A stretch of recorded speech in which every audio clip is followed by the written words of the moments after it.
Então, dispensámos aqui outra vez as apresentações, já todos sabem quem eu sou e ao que estou aqui. E esta apresentação que eu vou fazer tem dois objetivos. Introduzir-vos um bocadinho sobre o tema da microgravidade, o que é isto da microgravidade e para que serve. E também para esta tarde, quando formos para o workshop, podermos pôr as mãos em alguma destas coisas e em algumas experiências relacionadas com isto. Mas eu vamos ver se temos tempo, mas vou um bocadinho ainda para além disso e mostrar-vos como é que a gente consegue estes ambientes de microgravidade, como é que se podem utilizar na realidade, em coisas que eu gosto de chamar de laboratórios espaciais, e depois também como, para além da microgravidade, como é que esta exploração espacial nos pode ajudar no nosso dia-a-dia. São chamados, em inglês, spin-offs, não é? São coisas que são desenvolvidas para o espaço, mas depois acabam por ter utilidade na vida do dia-a-dia e a gente nem se apercebe, não é? Portanto, vou-vos dar alguns exemplos também disso no final, e é mais ou menos este o esquema que eu vou seguir. Pronto, eu pus aqui a vida em microgravidade para respeitar o título que está no programa. E o que é que há aqui de... já um dispositivozinho aqui a jeito. O que é que há, de facto, de diferente nos voos espaciais? O que é que a gente pode fazer lá em cima que não pode fazer em terra? A diferença essencial são, portanto, as condições de experimentais, e nós temos uma delas, sobre a qual nos vamos centrar mais, que é a ausência do efeito da gravidade. Eu escrevo assim de propósito, a ausência do efeito da gravidade, e não pus ali a ausência da gravidade, porque senão estava a dizer uma patacoada.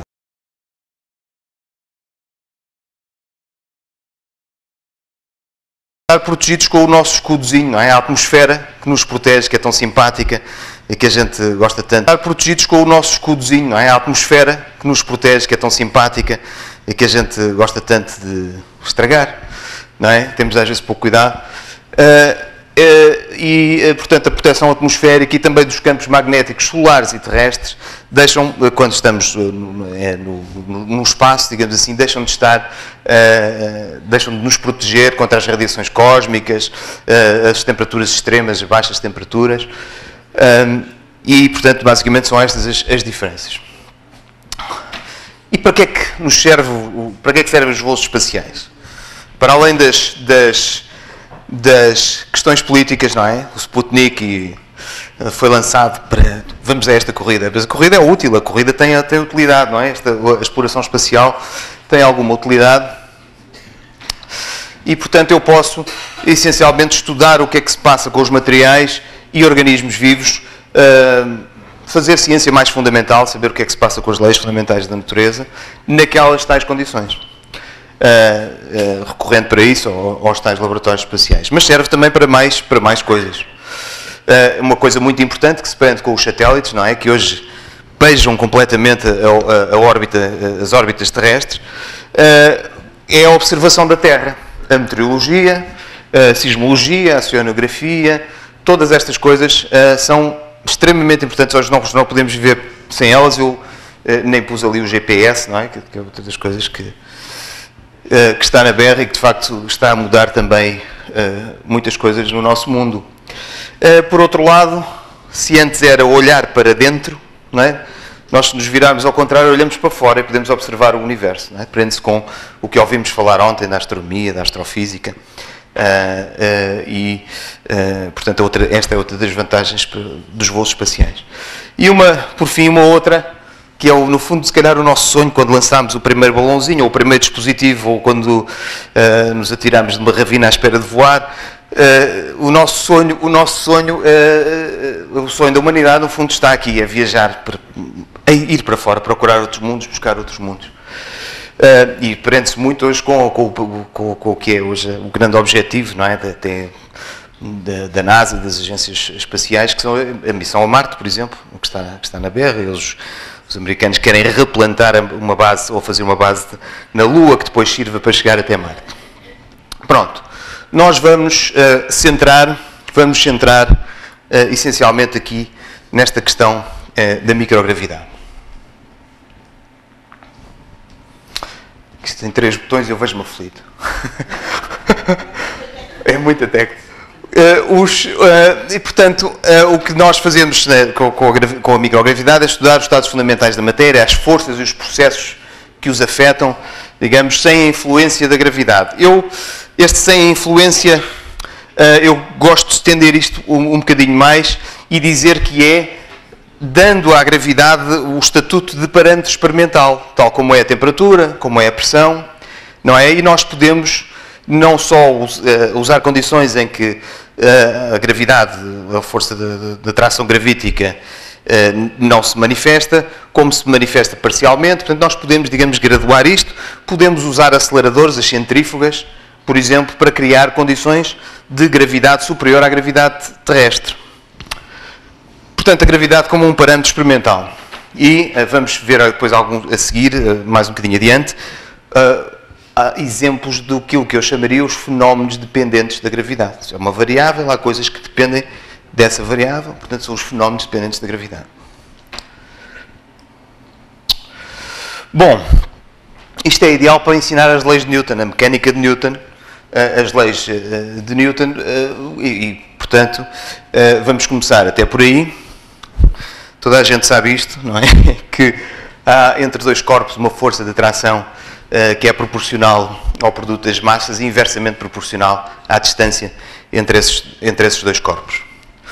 Esta é a primeira, não é a primeira, é a lei de gravitação universal de Newton e esta constante que está aqui foi determinada no século XVIII por este senhor Cavendish, tem este valor, é uma constante de proporcionalidade, tal proporcionalidade entre a força de atração entre os dois corpos.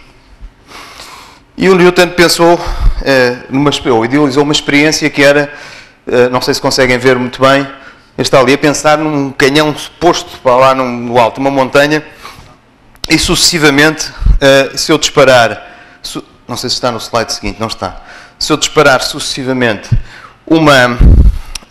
a bala deste canhão, o que é que acontece? A bala vai cair na superfície da Terra, não é? Dependendo da força com que eu impulsiono a bala. Se a velocidade for suficiente, a bala vai caindo cada vez mais longe, até que chega a uma altura em que ela não vai encontrar a superfície da Terra. Portanto, quando essa velocidade é suficiente para isso, a bala vai entrar em órbita, iria bater no canhão, não é? Levava por trás, com a bala que tinha disparado pela frente. E, portanto, isso é uma órbita. E a órbita não é mais nada do que ter um corpo em queda livre. E nessas condições nós temos a ausência do efeito da gravidade. Eu ouvi um telemóvel, desculpem lá, acho que vou desligar o meu. Não era o meu. Ouvi um tim-tim. Vou desligá-lo. Me tinha esquecido. Desculpem.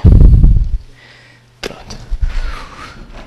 Vamos ver um bocadinho melhor isto. Portanto, o que nós chamamos a aceleração gravítica não é mais do que o conjunto destas variáveis, a massa da Terra, de um corpo à superfície da Terra. Portanto, esta aceleração que esse corpo à superfície da Terra sente, esta aceleração da gravidade, não é mais do que o produto desta constante proporcionalidade pela massa sobre o quadrado da distância. E escrevemos F igual a ma, ou F igual a mg, como quiserem, não é? Portanto, é outra das leis de Newton. O que é que acontece? Imaginem-se num elevador. Imaginem-se num elevador e o elevador está parado, o vosso peso tem um peso,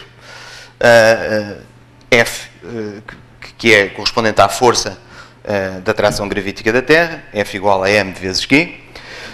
Agora imaginem que o elevador começa a subir, que é um prédio muito alto e ele sobe com uma velocidade razoável e, portanto, vai acelerar no início com uma força de aceleração muito considerável e, portanto, vocês passam a sentir aquilo que se chama normalmente de peso aparente, não é? Portanto, esse peso aparente é F vezes igual à vossa massa vezes o conjunto das forças de aceleração ou a aceleração correspondente às forças que estão a sentir. Não é? Portanto, a força da gravidade e a força da ascensão do elevador. Portanto, quando o elevador sobe, nós ficamos sujeitos a um peso aparente que é superior à nossa própria força, ao nosso próprio peso. Peço desculpa. Não é? Ao contrário, se quando chegarem lá em cima tiverem o azar do cabo se cortar, não é o que está ali representado, está ali a seguir também, não é? Mas se ele descer muito rapidamente, agora a aceleração do elevador tem um sinal contrário à aceleração que tem, ao sinal da aceleração, que é um vetor, não é? Quando o elevador fazia uma trajetória ascendente. Ou seja, o vosso peso aparente passa a ser menor do que o vosso peso real. Não é? Se então a corda for mesmo, ou o cabo for mesmo cortado, há uma situação em que vocês caem com a mesma aceleração que a aceleração da gravidade. E, portanto, o peso aparente passa a ser zero. Não é? E, portanto, nós temos a sensação de imponderabilidade. Não sei se já foram naquelas coisas, eu nunca tive coragem de subir numa, naquelas coisas dos parques de diversão, se alguém já caiu daquelas torres de queda, não é? Mas a sensação é, de facto, de imponderabilidade. E o que nós chamamos microgravidade pode induzir em erro, que nós designamos por microgravidade, pode induzir em erro, porque micro é o prefixo de 10 a menos 6, G seria a aceleração da gravidade, não é? A aceleração normal a gente normalmente designa por 1G, a aceleração gravítica da Terra.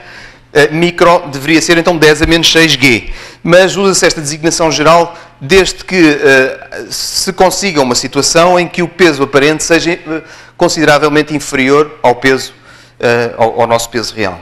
Está bem? Portanto, quando eu falar em microgravidade, estou a usar esta definição. E pronto. Agora, nós, esta tarde, vamos ter a oportunidade de brincar um bocadinho com isto, com uma torre de queda, e usando as leis do movimento uniformemente acelerado, que é o que acontece a um corpo quando está em queda livre, nós podemos calcular o tempo de queda de um corpo, a partir de uma certa altura, por exemplo, aqui uma bombazinha, a questão é se a bomba rebenta ou não antes de chegar lá abaixo, e portanto a gente quer saber, se numa altura de 5 metros, por exemplo, qual é o tempo que demora a cair. E se usarmos as leis de movimento uniformemente acelerado, é um exercício bom, que se pode fazer até com os alunos, para os mais avançados, vocês calculam aqui este tempo, e para estes 5 metros, no campo gravítico da Terra, vocês teriam 1 segundo de queda livre. Portanto, a bomba cairia num segundo. Se tivéssemos 10% ou 1%, perdão, da aceleração da gravidade, eu teria 10 segundos. Se tivesse micro, agora no sentido 10 a menos 6G, o mesmo corpo demoraria a cair 17 minutos, provavelmente rebentava antes, não é? E, portanto, nós temos duas maneiras aqui de conseguir a ausência do efeito da gravidade. Ou, das duas, uma. Ou vamos o suficientemente longe, no nosso caso, que nos interessa, da Terra, dos planetas, do Sistema Solar, mas imaginemos que só existe a Terra e que as outras coisas não estão lá. Se nós quiséssemos ter 10 a menos 6 G, o efeito, ou sentíssemos uma aceleração de 10 a menos 6 vezes a aceleração da gravidade, teríamos que ir para aquela distância da Terra, 6,37 milhões de quilómetros, ou seja, 17 vezes a distância da Terra à Lua. Tá? E aí estaríamos quase gravidade zero. Mas se a gente fizer as continhas, a altura, fazemos as continhas ao contrário, a altura da órbita do vai-vem espacial, por exemplo, que é de cerca de 320 km, aí a gravidade é 90% da gravidade terrestre. Ou seja, normalmente se perguntarem aos alunos, porquê é que a estação espacial não cai? Porquê é que o vai-vem não cai? Normalmente, se calhar, tem duas respostas. Porque aquilo tem os motores e aquilo anda sempre ali à volta e, portanto, não cai. Ou então dizem, porque não há gravidade. E as duas coisas estão erradas, não é? O que acontece, foi o que eu vos disse no princípio, é que o vai-vem está em queda livre constante e, portanto, dentro do vai-vem, o efeito de imponderabilidade simula a situação em que não há realmente gravidade. Mas se não houvesse gravidade, não havia órbita, não é? O vai-vem saía disparado, não ficava em torno da Terra. O que prende é, de facto, a força da gravidade, como se fosse um cordelinho, não é? Como é que a gente consegue na prática, situações de microgravidade. Há vários meios. Primeiro, e que nós vamos ter a possibilidade de experimentar esta tarde, são as torres de queda. As torres de queda são coisas muito antigas e têm um inconveniente, dão tempos relativamente curtos de queda livre, não é? Temos as torres de queda, depois vamos subindo por aí fora os voos parabólicos, os foguetes sonda, o Space Shuttle e a Estação Espacial Internacional, por exemplo. Estão a ver, vamos por ordem crescente do tempo. As torres de queda, é engraçado, e a gente pode já pensar, as primeiras torres de queda eram usadas, sabem para fazer o quê? Para fazer os chumbos dos cartuchos das espingardas. Porquê? Porque o que é que eles faziam? Subiam ao alto da torre de queda e derretiam o chumbo e deixavam-no passar por umas peneiras, e o que é que acontecia? As gotas, ao caírem em queda livre, ficam em ponderabilidade e tornam-se esferinhas perfeitas. Não é? Portanto, não há ali forças que alonguem a gota, como as gotas, por exemplo, quando estão penduradas, não sei se já repararam, na ponta de uma torneira, elas fazem uma formazinha de gota, não é? A gente, quando diz a forma de gota, é uma coisa assim. Não é? Se elas estiverem em queda livre, a gota é perfeitamente esférica, e claro, um chumbo esférico é muito mais eficaz e vai muito mais direito ao alvo, do que um chumbo que seja irregular. E, portanto, as torres de queda, no fundo, pode-se dizer que nasceram daí. Há várias torres de queda no mundo. Se eu não me engano, a mais alta é uma que é escavada, que está escavada no terreno no Japão, que tem 480 ou 90 metros. E, portanto, dá, se a gente fizer as contas, 20 segundos, cerca de 20 segundos de... É um poço. Não é uma torre, é mais um poço de queda, porque está escavado. Depois há aqui ao lado em Espanha, por exemplo, em Madrid, no INTA, há uma torre de queda que tem... não sei que altura tem. Bem, sei o tempo, dá à volta de 2 segundos e meio, portanto a gente podia fazer agora as contas ao contrário. Há uma torre de queda também na Alemanha, com cerca de 67 metros de altura, e os voos parabólicos, nestes voos parabólicos, o que é que há? É usar um avião. Aliás, os pilotos gostam muito de brincar com isto. Eu vi ontem até na net, há até empresas que já fazem isto só pelo gozo, não é? A pessoa paga, faz uma viagenzinha só para sentir o efeito da gravidade. Mas a ESA, por exemplo, tem campanhas de voos parabólicos e até para estudantes. Nós já participámos com estudantes do ensino superior nessas campanhas. E, portanto, o avião é acelerado aqui inicialmente e depois chega ali a meio desta trajetória, que é uma parábola, tem a forma de uma parábola, e é desacelerado e começa, ainda vai com alguma velocidade, mas começa a cair, digamos assim. E quando faz a parábola, tem ali uns momentos em que a gravidade é da ordem dos 10 a menos 3, no máximo 10 a menos 3G, portanto já simula de alguma maneira a imponderabilidade. Os outros são também voos parabólicos, são os foguetes sonda, que como são foguetes vão mais alto, não é? Portanto tem a vantagem de traçar uma parábola, uma trajetória maior, e portanto aí a gente já pode estender até aos minutos de imponderabilidade.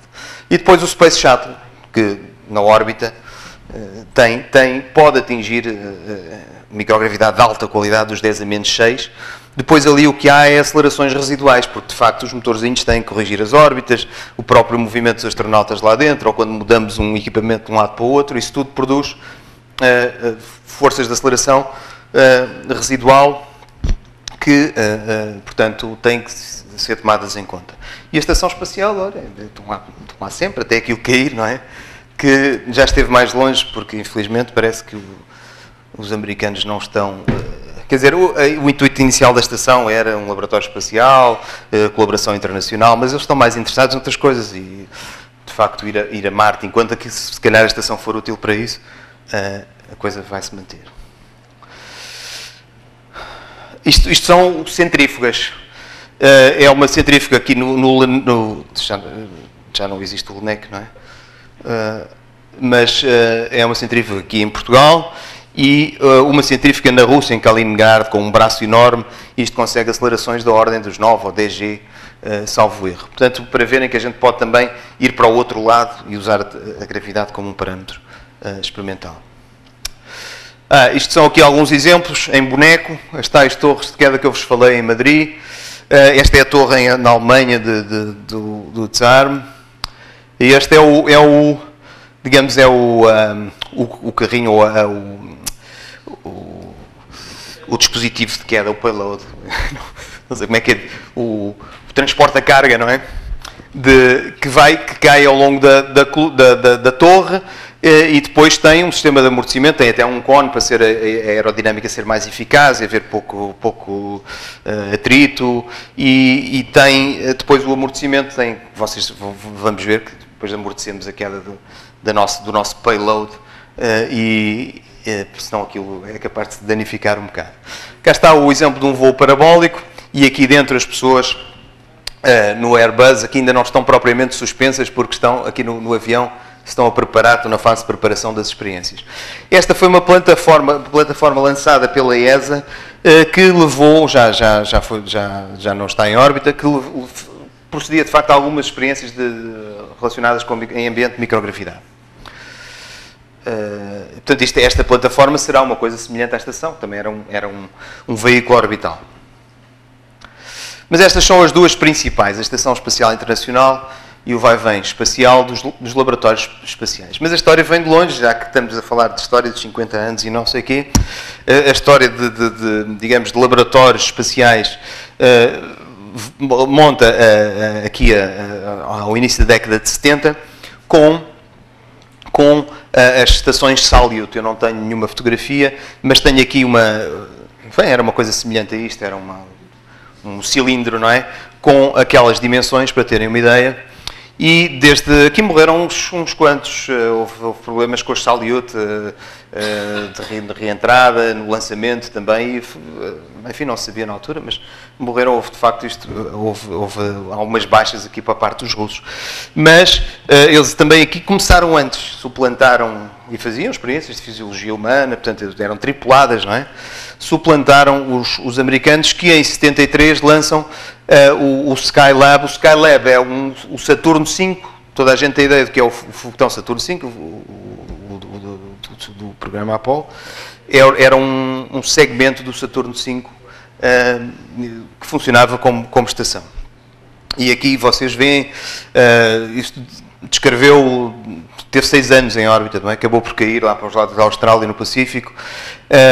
42 horas de missões no exterior também da estação, 1770 horas de experiências laboratoriais em várias áreas, fisiologia humana, biologia vegetal, e materiais, e aqui incluía, eu pus ali de propósito, incluía também experiências que os alunos do liceu, americanos na altura, projetaram e mandaram para o espaço.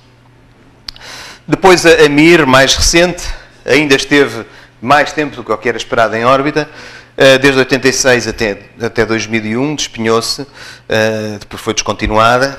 Toda a gente se lembra ainda desta estação. Já tem um aspecto, é uma estação já modular, já não é um cilindro em órbita, é uma estação já com módulos, com o conceito modular de estação, como a Estação Espacial Internacional.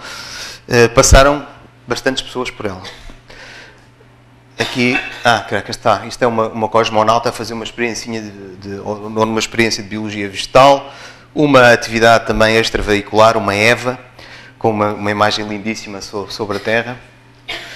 E a Estação Espacial Internacional, isto é um desenho, não é? Isto é um desenho da estação completa, com o que se passa, por exemplo, num laboratório. Este laboratório é o laboratório europeu, que ainda não está posto em órbita, a estação não está completa, não está ainda acoplado.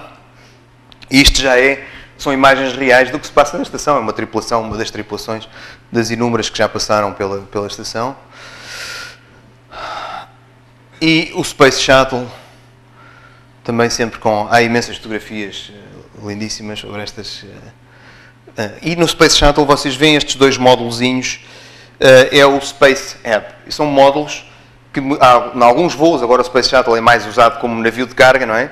Mas em alguns voos, estes módulos, que também podem ser usados como módulos de carga, mas muitas vezes são módulos laboratoriais. Cá está o Space Hub implantado no porão de carga, e vemos aqui mais coisas. Entre elas, chamamos a atenção aqui para ouviram falar nisto ontem pelo professor Gaspar Barreira, que é o AMS.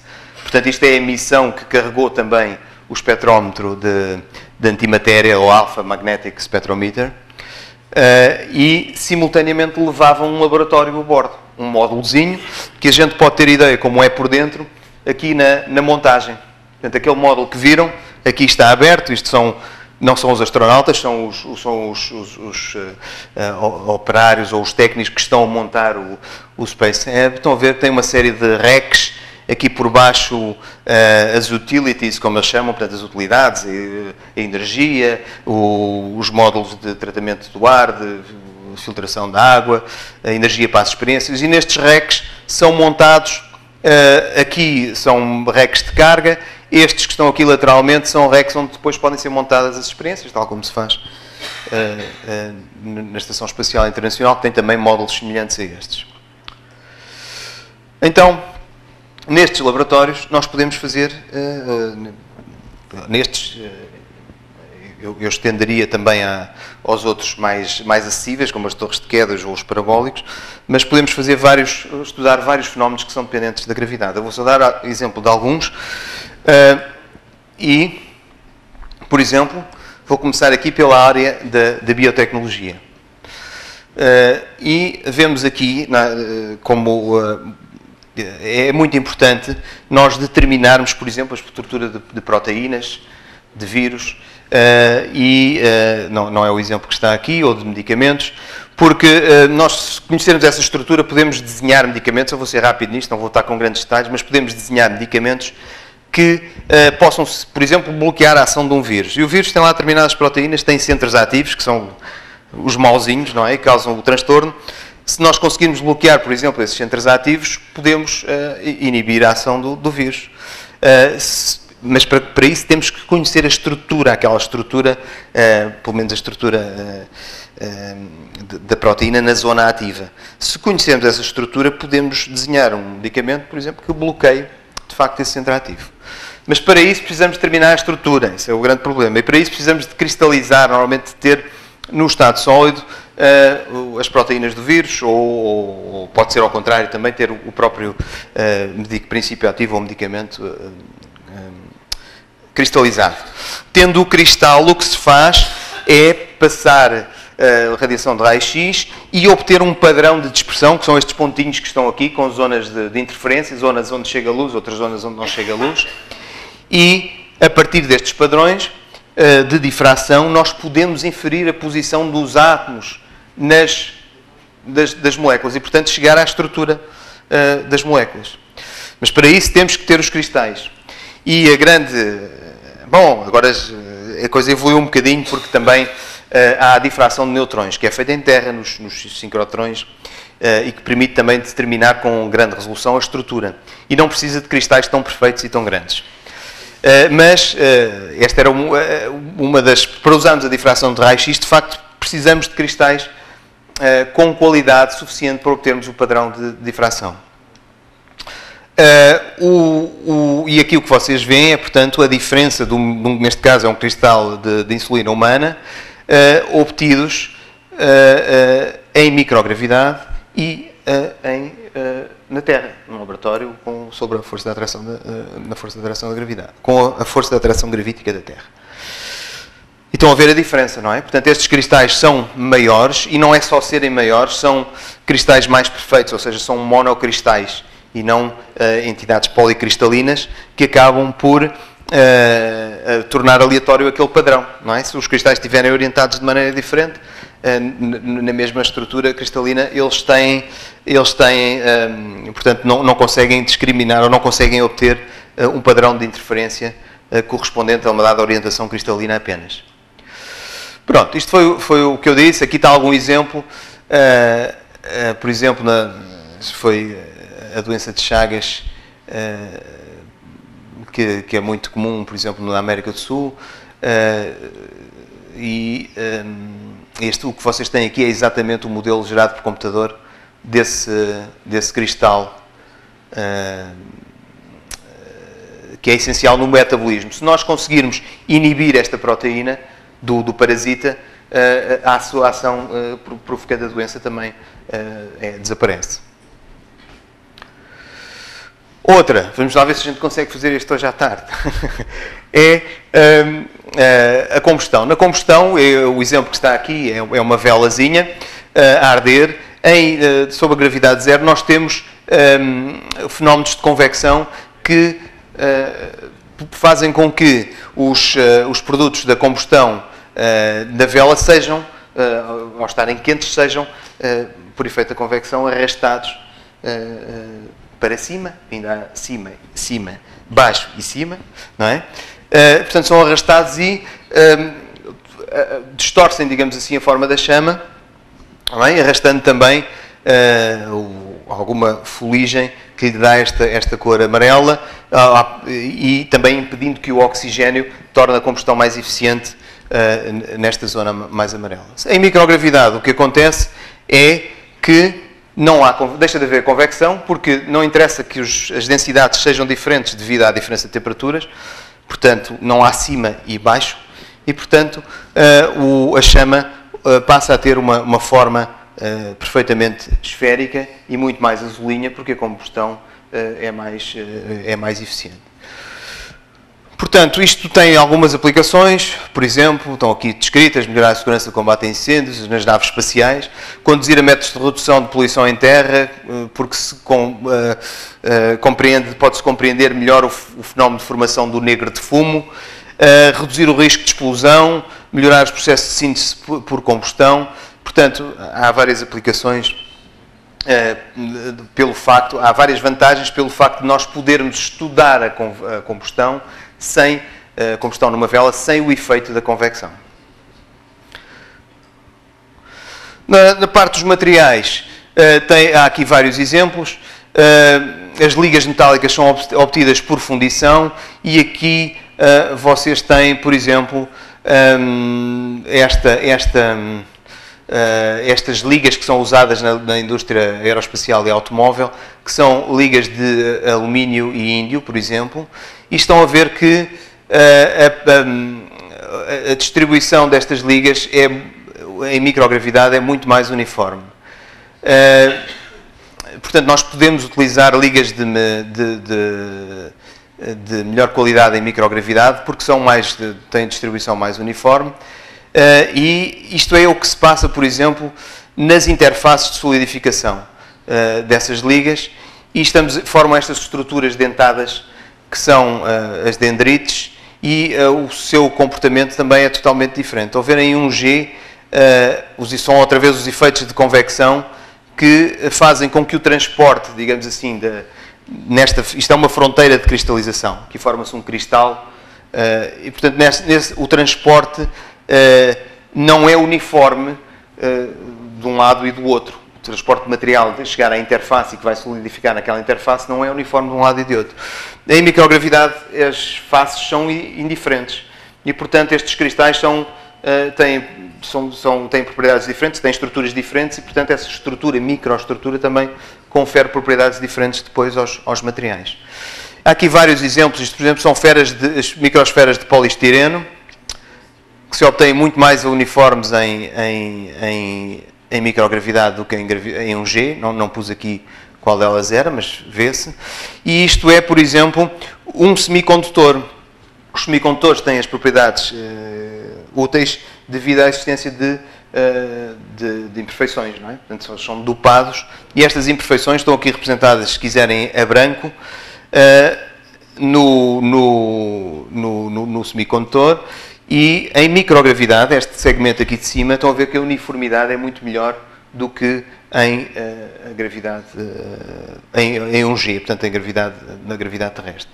Portanto, as propriedades são melhoradas, essencialmente também aqui devido ao efeito à eliminação do efeito de convecção, e, portanto, a formação das interfaces é muito mais uniforme e permite também melhorar as propriedades dos materiais. É claro, a gente não vai pensar que se vai montar uma fábrica aqui à volta da Terra só para fazer as ligas de alumínio para os blocos dos motores dos automóveis, não é? Isso é uma coisa completamente impraticável, quer pelo tamanho, quer pelo custo, e, portanto, o que isto interessa é, sobretudo, permitir-nos estudar melhor os mecanismos de formação destas interfaces, das ligas, de forma a poder controlar em terra os próprios processos de fabrico. Não é? Portanto, isto aqui é essencialmente poder, digamos, estudar os mecanismos que estão adjacentes à formação destes materiais, eliminando alguns efeitos da convecção. Por exemplo, a biologia vegetal, temos aqui uma câmara hidropónica e estuda-se a alteração que a alteração do ambiente microbiológico produz sobre o metabolismo e os mecanismos reprodutivos da planta. Isto aqui creio que são batateiras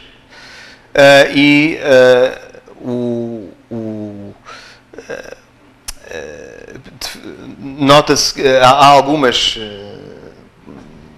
não sei qual era a conclusão aqui, não me recordo, mas creio que havia alguma alteração a nível do metabolismo das plantas aqui está um spin-off, mas já vamos falar dele, portanto não vou estar agora aqui a... Outra coisa muito importante é a fisiologia humana. E, portanto, as experiências de fisiologia humana estão presentes em muitos dos voos, na Estação Espacial Internacional, vou-vos mostrar também aqui alguns exemplos. Isto é muito importante para o treino das tripulações, não é? Portanto, eles têm que, de facto, adaptar-se às condições. Temos que perceber também o que é que se passa no nosso corpo. Quando deixa de haver gravidade, por exemplo, os fluidos, o sangue, flui mais à cabeça. Os astronautas, quando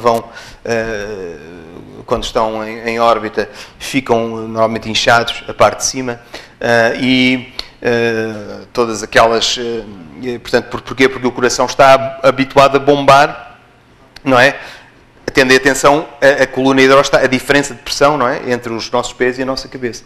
Quando essa diferença de pressão deixa de ser importante, o coração é um músculo, a bomba exatamente a mesma quantidade, com a mesma força, e, portanto, flui-nos o sangue mais à cabeça. Isso até provoca alguns distúrbios dos astronautas. Eles têm um tempo de adaptação. Depois adaptam-se, mas têm um tempo de adaptação a estas questões.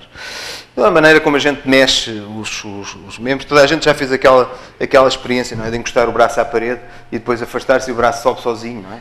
Portanto, o efeito aqui pode ser contrário, e isso pode ser muito importante para carregar um comando de um instrumento, não é? Porque a pessoa lança o braço com a força habitual e acaba por acertar no botão do lado, não é? Portanto, tudo isso exige adaptação. E, portanto, estas experiências da fisiologia humana também estão sempre presentes. A gente até vai ver o exemplo de uma. Depois, a física de fluidos também tem muita importância. Vocês veem aqui, por exemplo, um tubo, um fluxo de água e ar através de tubos transparentes. Isto, por exemplo, nos sistemas de ar-condicionado, é também muito importante. Há duas fases em fluxo e se tivermos a 1G, portanto o líquido que é mais denso acumula-se na parte inferior do tubo. Se tivermos em gravidade zero, aqui o que manda é a tensão superficial e o líquido, porque ali não tem efeito quase nenhum, o líquido passa a molhar completamente as paredes e o gás fica no meio do tubo. E, portanto, a gente pode também aqui estudar um bocadinho melhor o que se passa na transferência de massa, só sobre o efeito da tensão superficial, eliminando também aqui as questões da convecção. Portanto, isso pode, para além de influenciar o desenho dos sistemas de tratamento de líquidos ou nas próprias naves espaciais, pode também, ao compreendermos melhor os mecanismos de transferência de massa, permitir também melhorar os sistemas em terra. Há aqui uma de física fundamental que eu gosto de falar, que é porque é a repetição da experiência do Galileu.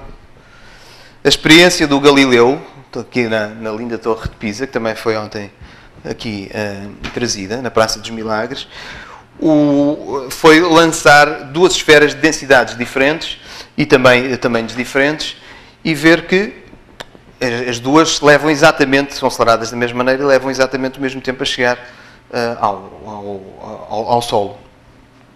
Portanto, isto é o teste desse princípio de equivalência da massa gravitacional e massa inercial e, portanto, o problema com a experiência de Galileu é que a torre só tem uns metros de altura, não é? Se nós tivermos um instrumento em queda permanente, podemos, ao fim de muito tempo, verificar se há de facto diferenças entre coisas que tenham massas e estruturas internas diferentes, portanto, densidades diferentes. E essa era a ideia desta experiência STEP, que esteve inicialmente projetada para 2005, e agora, se a gente for procurar, dizem que é que está em projeto.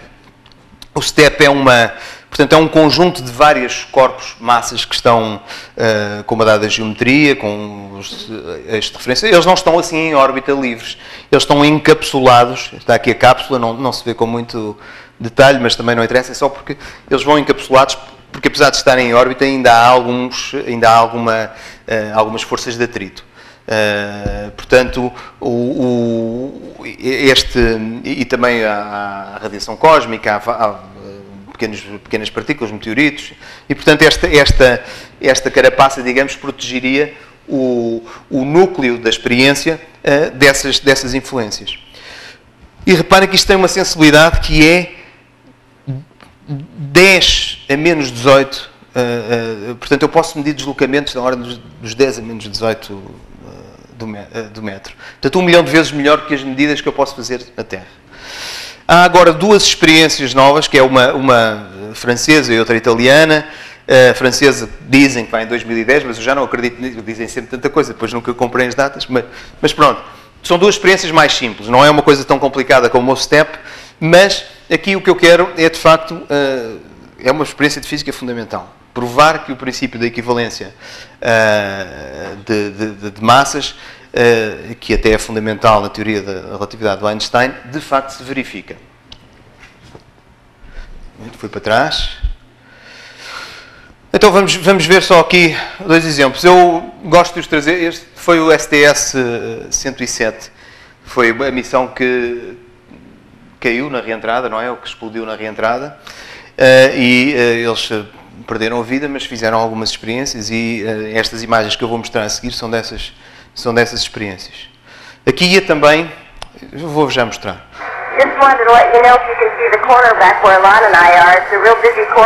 São aqui as duas astronautas em Amena Cavaqueira.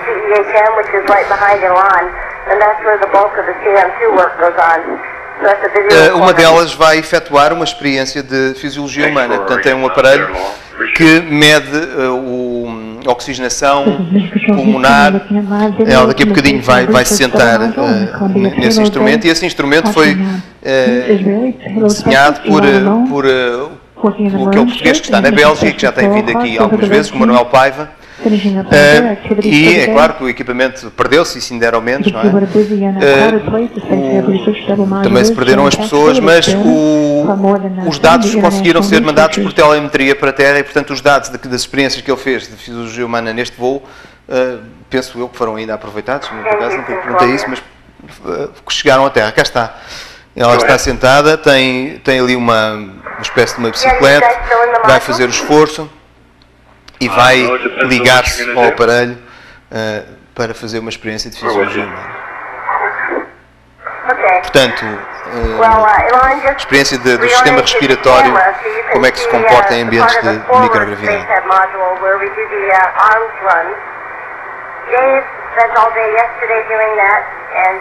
Não se percebe, eu vou passar, porque demora um bocadinho, acho que vamos estar a perder tempo. No mesmo voo, dual, como é que se chamava? Isto que vocês veem aqui é uma fornalha, é um forno, e aqui são feitas experiências de materiais. Portanto, experiências como aquelas, por exemplo, de fusão de ligas e depois solidificação. E o problema é que esta fornalha ou este forno avariou-se. E estes homens e mulheres são homens de certos instrumentos, não é? Têm que também saber reparar as coisas, mas aquilo pesa meia tonelada, e ela por acaso era a mais pequenina da tripulação. Não interessa, não é?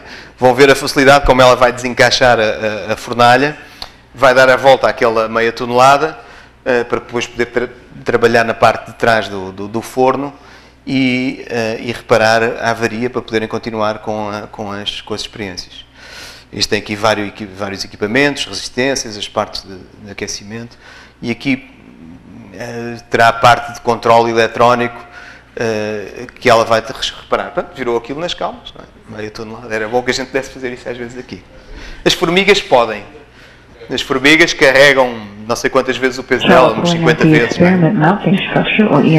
E por falar em formigas, uma das experiências também que foi feita neste voo, então, já passei para trás, não acerto com isto. Uma das experiências que foi feita neste voo tem a ver também com a fisiologia dos insetos. Não é só dos homens, mas o que é que as formiguinhas, como é que elas se orientam, como é que fazem os formigueiros, como é que se comportam em ambientes de microgravidade. Esta era uma experiência, creio eu, de uma escola também americana, que foi enviada nesta missão. Portanto, eles desenharam o formigueiro e fizeram a experiência. Bom, isto foi para vos dar uma ideia, portanto, da microgravidade, como é que a gente pode usar e fazer experiências e o tipo de informação que pode obter com a utilidade com uma dada utilidade, e agora falar do que se chamam os spin-offs. O espaço no nosso dia-a-dia, os spin-offs. Estas imagens que estão aqui, vocês depois forem ver o kit da Estação Espacial da ESA, eu até aproveitei estas imagens, o tipo de imagens que vão ver aqui é o que lá está. E, portanto, os spin-offs, o que é que são? Os spin-offs são coisas que são desenhadas, portanto, que são desenhadas para utilização no espaço, são projetadas para serem utilizadas no espaço e que depois acabam por ter utilidade na vida do nosso dia-a-dia. Eu tenho aqui um exemplo, tinha dois, mas já vi que me roubaram a caneta do espaço. É uma caneta que a tinta é pressurizada e, portanto, eu posso escrever, não é? Porque a gente precisa da gravidade, as bics, toda a gente já fez assim às bics, para aquilo voltar a escrever, não é? E, portanto, se nós estivermos em ambiente de microgravidade, a tinta não flui para o bico da caneta, não é? A gente escreve com o bico em baixo, não é? E se formos escrever assim, ela deixa de escrever mesmo. E, portanto, esta caneta é uma caneta pressurizada, que escreve em todas as condições, debaixo de água, não sei o quê. Mas toda a gente já usou estes não sei se já usaram, mas já viram pelo menos estes lençóis, estes cobertores, são cobertores autênticos.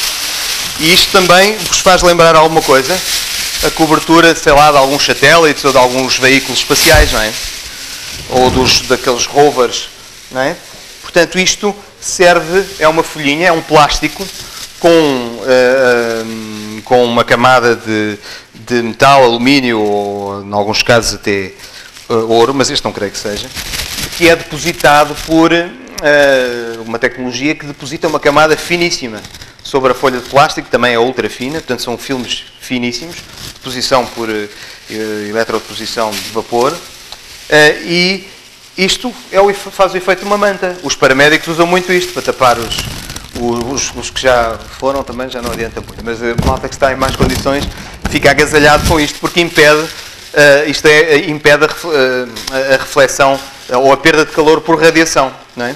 E, portanto, e por outro lado, impede também a chegada da radiação ao corpo, não é? Portanto, isto protege as naves espaciais também da radiação cósmica, de vários portanto, das condições extremas no espaço. Isto foi desenhado para o espaço e é usado pelos paramédicos, por exemplo, em situações de emergência. Isto leva-se para qualquer lado, não tem problema, não é carregar uma manta, e é o exemplo de um spin-off. Portanto, o spin-off é isso, uma coisa que foi... isto eu não sei, acho que isto foi comprado na NASA. Na NASA. MPI Outdoors. Há uma empresa que faz esta coisa. Nas lojas da NASA, eu penso que esta veio de lá.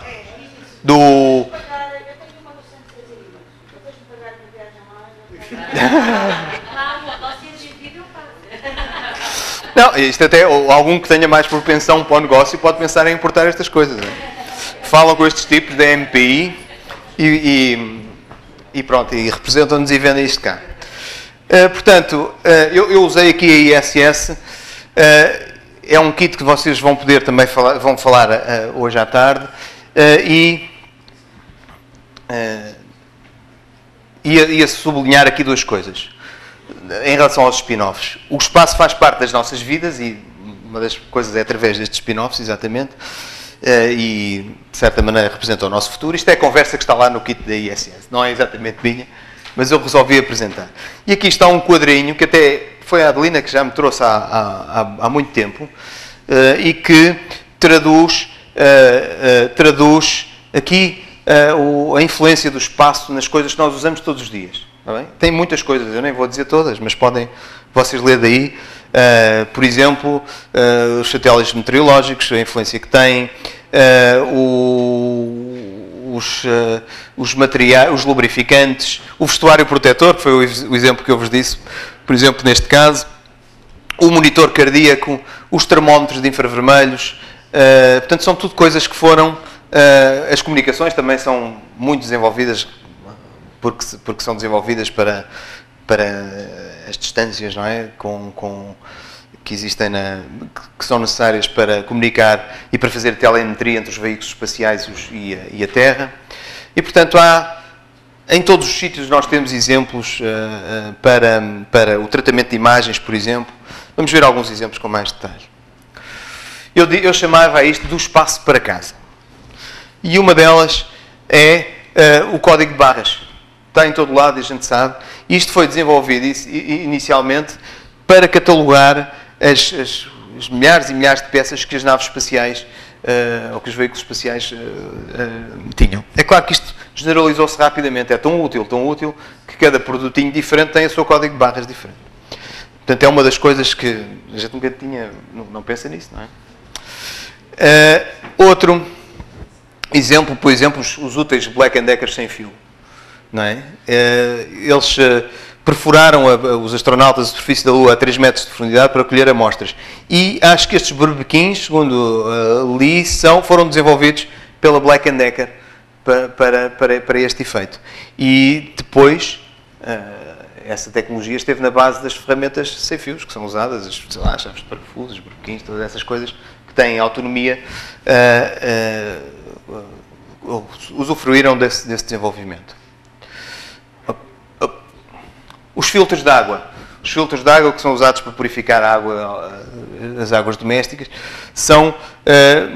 por exemplo, foram também desenvolvidos para a necessidade que há de reciclar a água, não é? Nas naves espaciais. Eles usam até o próprio suor e urina é reciclado portanto, estes filtros de depuração, com unidades de depuração, contêm filtros e que tornam a água reutilizável. E também muita dessa tecnologia foi usada, ou é usada também, no nosso dia-a-dia. Os sensores estes sensores de incêndio, não sei, ali está ali um no meio, por exemplo, foram usados foram desenvolvidos para o Skylab, para detectar fumos, para, portanto, evitar qualquer acidente ou qualquer incêndio a bordo do Skylab, e também foram desenvolvidos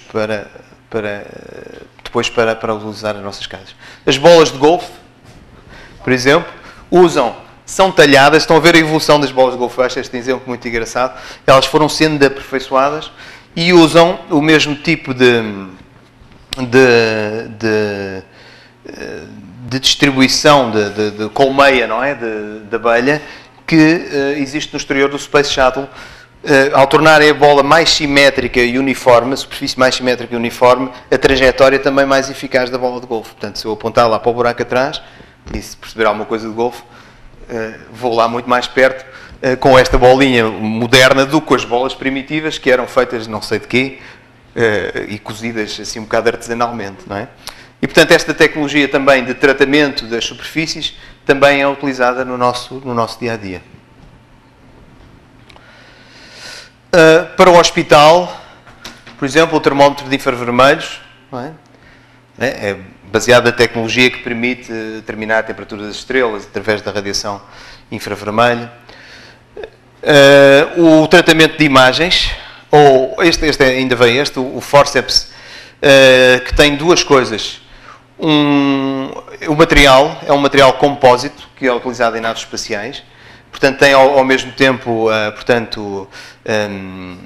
uma flexibilidade que permite não tratar mal o bebê, portanto, molestar o bebê.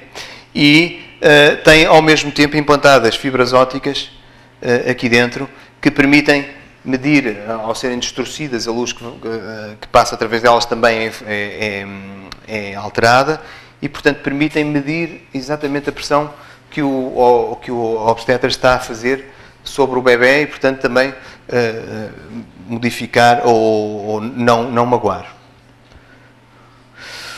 Toda a gente sabe, ouve falar nos TACs, nos RMNs. Isto foi desenvolvido inicialmente para o programa Apollo e aplicado depois no tratamento dos satélites. Fui demais, rápido demais. Aplicado mais tarde na observação da Terra e depois também nos exames médicos. Isto era o mesmo exemplo que eu vos tinha posto há bocado, e isto que era para desenvolver e para estudar a fisiologia das plantas, acabou por ser curioso, porque estes LEDs usados na câmara de crescimento fornecem uma luz que é fria, mas que tem um comprimento de onda semelhante à radiação solar. Portanto, tem uma energia radiante que é equiparada. Portanto, isto permite tratar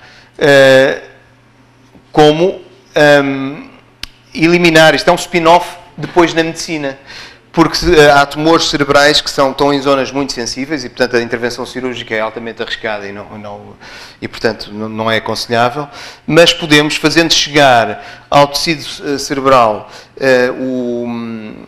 medicamentos ou substâncias que são fotossensíveis, não é? Portanto, elas seletivamente colocam-se nos tecidos cancerosos ou nos tumores e, irradiando com este tipo de luz, promovemos a destruição desses tumores por reação química dessas substâncias e, portanto, podemos eliminar os tumores com mais segurança. Então, não tem nada a ver biologia vegetal e um spin-off numa área totalmente diferente da medicina. E um acaso, não é?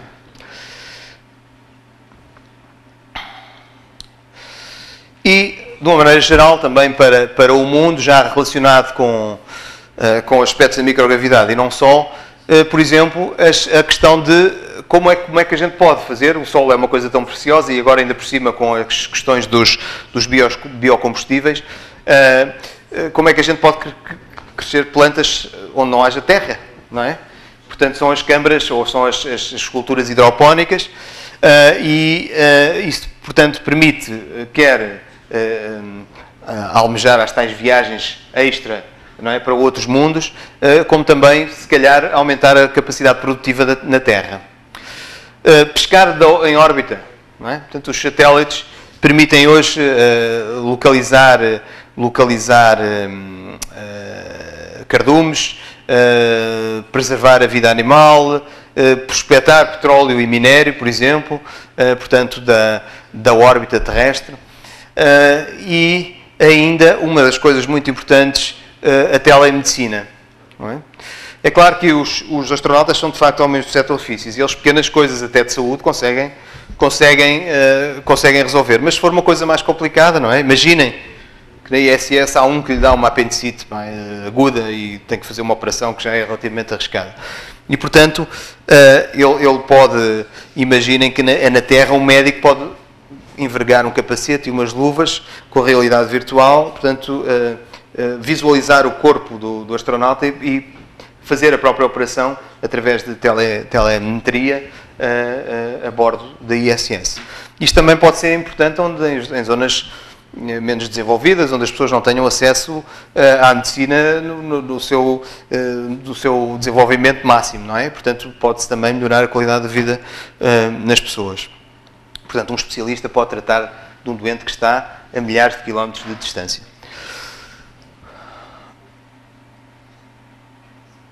E pronto, isto já tem a ver então mais com o objetivo deste workshop, que é o espaço é fascinante e, portanto, é uma das coisas que motiva, e a gente sabe que motiva os estudantes. A Isabel Borges acabou de dar o exemplo há pouco do que se pode fazer, por exemplo, no Space Camp.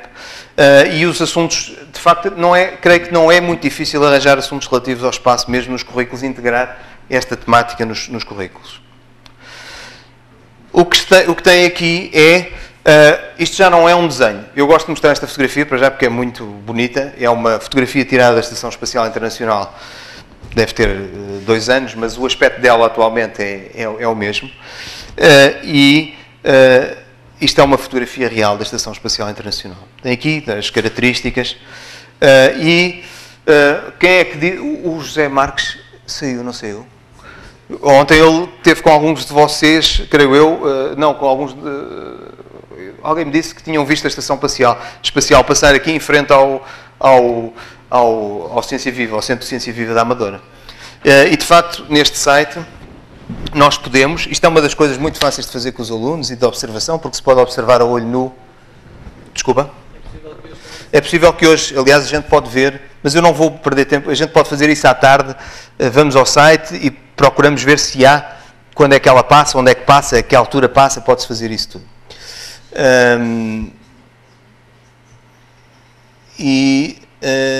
O que é que eu queria? O que eu vos queria mostrar é que também uma das coisas que vamos usar à tarde, não sei se isto consegue ir para lá. Já está. Pronto, este é o site. Eu tenho estado a falar neste kit da ISS. Fornece muitos temas também para poderem trabalhar com os alunos, exercícios que se podem fazer em diferentes áreas, não é só na área das ciências. E neste site vejam-no como um exemplo, vocês próprios podem depois ter ideia de outros sites, de outros temas a tratar, depois integrando no currículo com os alunos. Nos currículos com os alunos. Isto é um bocadinho lento a carregar. Pronto, a gente à tarde pode fazer este exercício e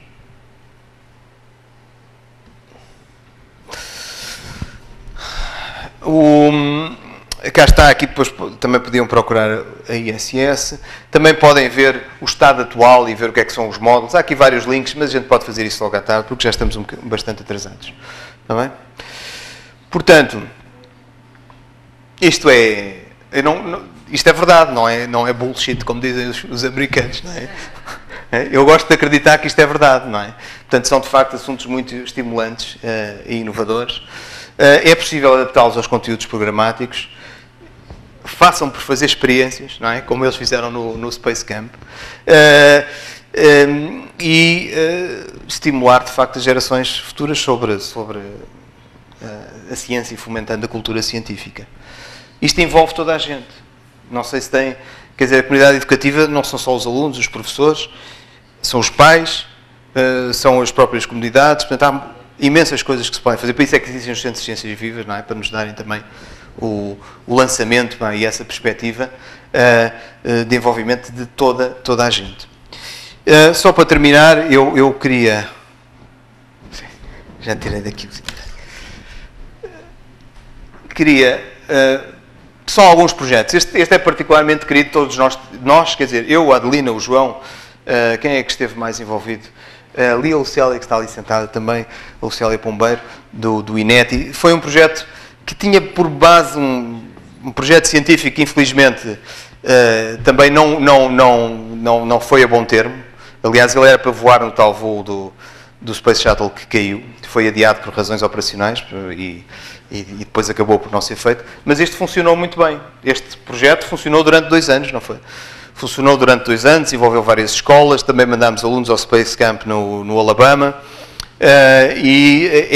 o tema era a biotecnologia. Estão a ver ali os cristalzinhos, e aqui os alunos a trabalharem, isto era num laboratório da universidade, não era no laboratório da escola. Portanto, eles faziam trabalhos na escola, lá está a comunidade educativa toda, e eu também nos incluo a nós, também temos alguma responsabilidade, não é? Depois queixamos, não há alunos, ninguém gosta de ciências e não sei o quê, não é? Mas é preciso fazer alguma coisa, não é? Portanto, a comunidade científica somos todos nós. Elas aqui estão entusiasmadíssimas, estiveram, e foram ver os lançamentos, e foram ao Space Camp, enfim. Outro, também muito engraçado, com base sustentada do Ciência Viva, que se chamava Pulsar, Portugal United Learning Through Space and Research, e isto envolveu várias escolas. Estão aqui as escolas, não sei se algum de vocês é de alguma destas escolas. Eu não vi, não olhei para as fichas. Ah, a Amadora, pois, também. Está bem, é logo a primeira, exatamente. Mas vocês não contam.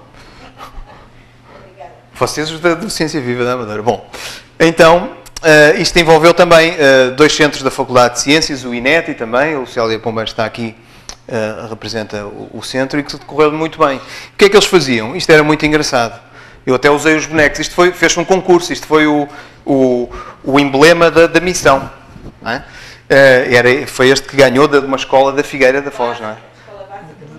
Da Figueira da Foz. E portanto, isto consistia em... a missão foi esta, a STS. STS quer dizer Space Transportation System. É como se designa o vai-vem lá no calão deles, da NASA. E a experiência consistia em ter amostras nos tubinhos de vidro, os tubinhos assim, metade deste ponteiro. Estes tubinhos eram carregados depois numas gavetas, aqui transversalmente, a ver, umas gavetas de proteção, e isto era tudo integrado neste módulo, que era o Space Experiment Module, o SEM, e há 2 maneiras destes módulos funcionarem. Eles são experiências que a gente chama passivas, portanto não precisam de nada, não precisam de água, não precisam de luz, é só mandar, e aquilo funciona sozinho. E depois há experiências ativas. Normalmente estas latas até têm...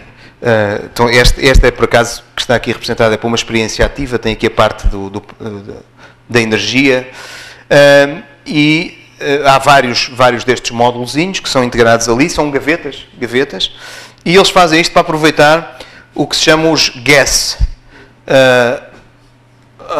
Getaway Special. Eles arranjam sempre uns acrónimos muitas vezes.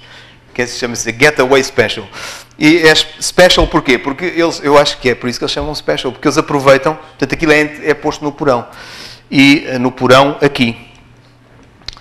Estão a ver? Portanto, estes são todos estes espaçozinhos, este é o mesmo porão que eu vos tinha mostrado há bocado, da mesma missão, não é a STS-108, é outra, não sei qual é, mas não é a STS-108, é do Alpha Magnetic. Mas levam sempre estes gases. Como há espaço disponível, eles põem ali umas coisinhas e fazem experiências mais a sério, ou experiências, por exemplo, dos estudantes, como nos foi proporcionado nesse projeto do Pulsar, e mandaram sementes, azeite, vinho do Porto e vinho da Madeira, que a gente até lhe chamou o vinho de roda, não é? Como era o vinho da Madeira antes, envelhecia porque atravessava o Equador para lá e para cá, e acabou por gerar os processos de envelhecimento atuais do vinho Madeira, são baseados nesse processo natural, na altura dos descobrimentos. Era o vinho de roda. Portanto, foi mandado várias coisas. As sementinhas depois vieram do espaço, foram enviadas para as escolas, e o INET fornecia as câmaras não são hidropónicas, mas as estufas, não é? As estufas de crescimento das plantas, e eles puderam ver se havia diferenças entre as sementes que germinavam e que tinham vindo do espaço e os brancos, as referências que tinham ficado cá em baixo em terra e que não tinham estado sujeitas à microgravidade, à alguma radiação cósmica, a algumas condições extremas ali naquela situação. E verificou-se, por exemplo, no caso das plantas, houve plantas que não na primeira geração, não, na segunda geração havia diferenças. Ou seja, as sementes vieram, foram plantadas, eram iguais às outras. Mas depois as sementinhas geradas por essas plantas, que depois foram, por sua vez, plantadas, apresentaram algumas diferenças. Eu penso que os relatórios até estão disponíveis destas coisas, se alguma vez quiserem consultar. Mandaram-se materiais, polímeros, enfim, várias coisas. Eram não sei quantas amostras, lembras-te, Adelina? 12 ao todo? Eu acho que eram mais. Bom.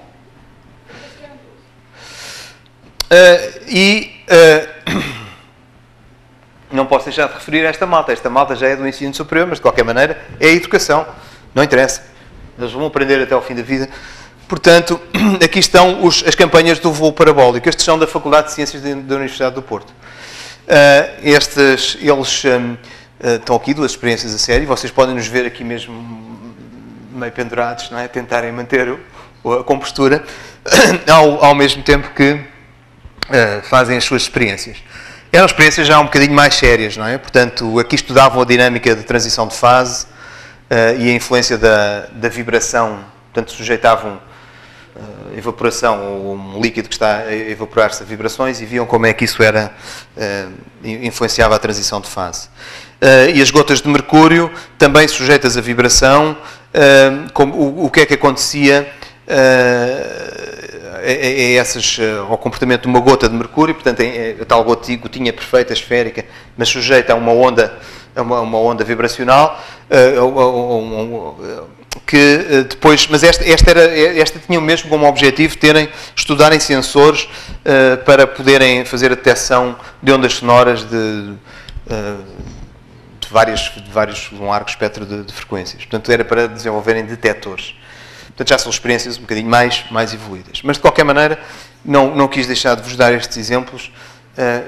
Há coisas e, portanto, vamos fazer mais. Já houve coisas, vamos fazer mais coisas e vamos usar esta temática do espaço para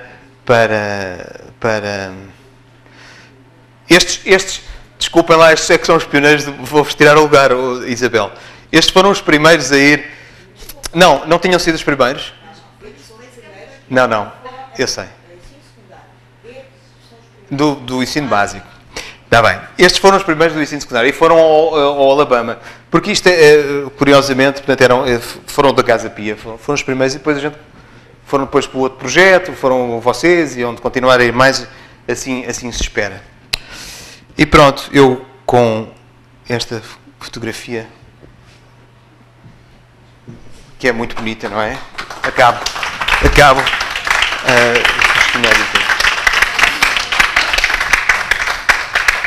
Uma hora. Não sei se querem fazer alguma perguntinha. Por mim, estou disposto. A caixa onde foram as sementes não é aberta durante a viagem? Não. Voltam e ninguém descobre. Não são abertas. A única coisa que é aberta é o porão. O porão pode ser aberto. É aberto neste caso. Sim, é só sujeitas àquelas condições. Microgravidade e eventualmente alguma radiação cósmica, não é? Porque se abre o porão. E algumas condições extremas, porque se as experiências forem passivas, eles estão sujeitos, se estiverem voltados para o Sol, quer ao aquecimento, não é? Solar, ou se estiverem voltados, numa situação em que estão voltados para o Sol, uma temperatura baixa, da ordem dos 100 Kelvin, não é? Como disse ontem o Agostinho, e do outro lado 400 ou mais. Não é? Portanto...